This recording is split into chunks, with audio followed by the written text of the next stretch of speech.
we as Muslims allowed to attend the funeral of a non-Muslim? As the brother mentioned, it may be his father or his mother who has passed away, and if they were to die in the state, or a religion other than Islam, and we ask Allah subhanahu wa ta'ala to open their hearts and for them to accept Islam and to make it easier for them and for him.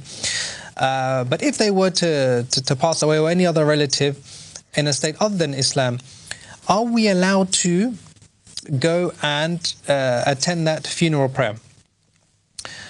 At the time of the Prophet ﷺ, we know that Ali ibn Abi Talib, when he was young, and when the Prophet ﷺ used to have his uncle Abu Talib, when Abu Talib passed away. So Abu Talib passed away, as we know, and he was passed away in the state other than Islam.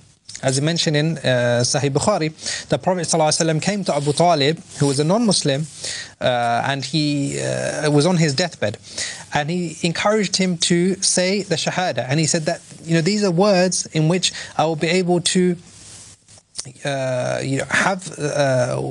these words will bear witness for you. These words will bear, the kalima, the shahada, will bear witness for you. But Abu Jahl was there at the time, and one of the other people from the Quraysh, and they were encouraging Abu Talib to continue to be on the religion of his forefathers. So at the end, then Abu Talib passed away in a state other than that of being a Muslim. So he passed away in following the religion of his forefathers.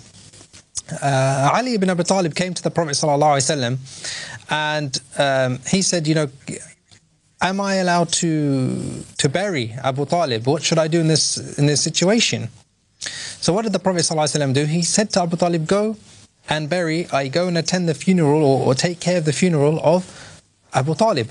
So what does this show us? It shows us that Ali radiallahu anhu, who was a Muslim, attended and went to the funeral of a non-Muslim. So this is why many of the scholars, they mention that going to that funeral, particularly if it's a parent or if it's a family or relative or somebody who is close, then this inshallah will be something which is permissible. And this is the riwayah mentioned from Imam Ahmad. Ibn Qudama also mentions this as well, from many of the scholars of the past, that inshallah there's no prohibition or there's no difficulty upon you attending the funeral of a non-Muslim.